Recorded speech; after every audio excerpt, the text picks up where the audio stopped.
C'est de l'abondance du cœur que la bouche parle. Mais notre cœur doit être rempli de la parole du Seigneur.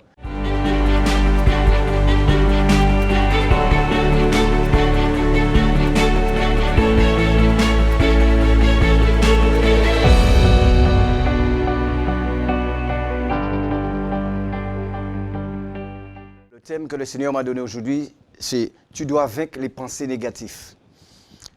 Et tu dois savoir que c'est dans notre esprit que la guerre contre Satan commence.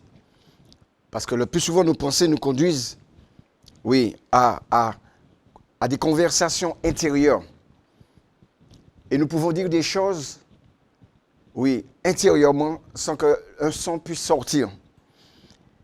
Et que tu n'apprendras pas à le dire avec ta bouche. Parce que tu parles intérieurement par rapport à ce qu'il y a dans tes pensées. Donc nous devons nous discipliner et rendre toute pensée captive à l'obéissance de Jésus-Christ avant qu'elle survienne. Parce que nous pouvons recevoir des pensées qui ne sont pas du Seigneur et tout de suite y adhérer et confesser des pensées négatives et qui peuvent bloquer nos vies, qui peuvent ternir certaines relations et qui peuvent aussi nous paralyser quant à des projets, quant à entreprendre des choses qui nous sont bénéfiques et qui peuvent même nous empêcher de libérer notre potentiel dans cette génération et dans notre relation et dans notre vie de couple aussi. C'est pourquoi le Seigneur veut nous aider à devenir des enfants, mais à devenir aussi des personnes qu'il veut que nous soyons. Donc notre prière doit constituer un lieu d'important pour le combat spirituel. C'est l'endroit où nos victoires sont remportées. C'est dans notre esprit, le plus souvent. Parce que c'est de l'abondance du cœur que la bouche parle. Mais notre cœur doit être rempli de la parole du Seigneur. Si notre cœur n'est pas rempli de cette parole, nous pouvons confesser nous-mêmes. Oui, nous pouvons confesser le fruit de notre propre pensée.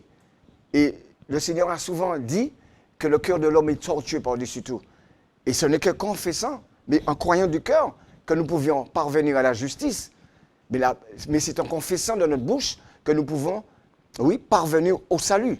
Donc, il y a droit maintenant de prendre l'habitude de prier dès que l'adversaire tente de nous attaquer notre esprit, en nous inspirant des mauvaises attitudes, des mauvaises pensées, de la culpabilité, ou bien des condamnations, ou des paroles de colère, ou bien avoir un rejet. Donc, en temps de crise, par des paniques, nous devons faire face à nos réalités quotidiennes, à travers les difficultés aussi. Nous devons faire attention. Donc nous devons déclarer la parole de Dieu, quoi qu'il nous coûte, et reconnaître notre position en Christ avant de confesser quoi que ce soit. C'est pour cela que dans le livre des Proverbes, dans Proverbe 18, verset 21, la Bible nous dit, la parole nous dit, la mort et la vie est au pouvoir de la langue. Celui qui l'aime en mangera les fruits. Donc nous avons la possibilité de donner des paroles d'encouragement qui édifient notre prochain et qui aident à vivre. Ou bien nous pouvons dire des paroles négatives qui découragent et qui peuvent même détruire l'élan des autres. Ce que nous disons, nous devons reconnaître, a des conséquences dans la vie de notre entourage, peut influencer ceux qui reçoivent nos paroles et peut contribuer à modeler le monde qui nous entoure aussi. Donc nous devons faire attention à veiller ce qui sort de notre cœur. Oui, nous devons soumettre notre langue au Saint-Esprit et à veiller à ne pas émettre des paroles qui puissent blesser ou causer du tort à tout autre. Donc la foi peut être ébranlée aussi par ce qui sort de notre bouche. Nos paroles peuvent mettre même le doute dans l'esprit d'autrui. Nous risquons fort, de renforcer notre propre incrédulité à force d'entretenir des mauvaises pensées ou d'émettre des paroles négatives. Nous-mêmes aussi, nous pouvons être le sujet de notre propre chute. C'est pourquoi que Dieu dit, nous devons utiliser notre langue à bon escient et confesser la parole de Dieu. Par exemple, lorsque Dieu parle, quelque chose se produit, que la lumière soit.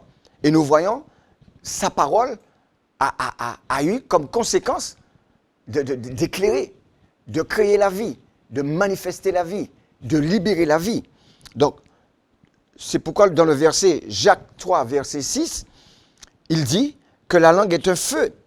Elle est le monde de l'injustice. La langue se place parmi nos membres. Elle souille tout le corps et elle embrasse le corps de l'existence. Pire, du mal. Dire du mal est l'aspect négatif de la langue. Voilà. Donc nous devons veiller. Et lorsque celle-ci n'est pas soumise au contrôle du Saint-Esprit, elle est embrasée par le feu de la géhenne. Donc elle peut s'avérer destructive. Donc nous devons veiller.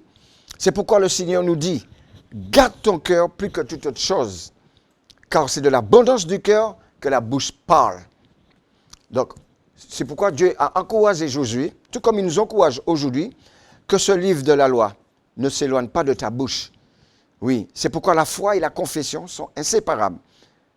Oui, la foi et la confession sont inséparables. Donc, c'est selon ta foi que tu vas te mettre à parler et à libérer des choses, soit qui élèvent le Seigneur, soit qui déshonorent son nom, soit qui ternit ton témoignage, soit qui glorifie le témoignage de ce que Dieu est en train de faire avec toi. Donc aujourd'hui, veille aux pensées négatives. Ne te laisse pas distraire. Ne te laisse pas séduire par tes propres pensées. Mais surtout, applique-toi à manifester la volonté du Seigneur dans tout ce que tu diras et dans tout ce que tu feras. C'est à de telles actions que Dieu prendra plaisir en ton âme. Merci d'avoir écouté, mais merci de ne pas te borner simplement d'écouter cette parole, mais de la mettre en pratique. Elle te rendra libre et tu seras affranchi par la vérité. Au nom de Jésus, merci.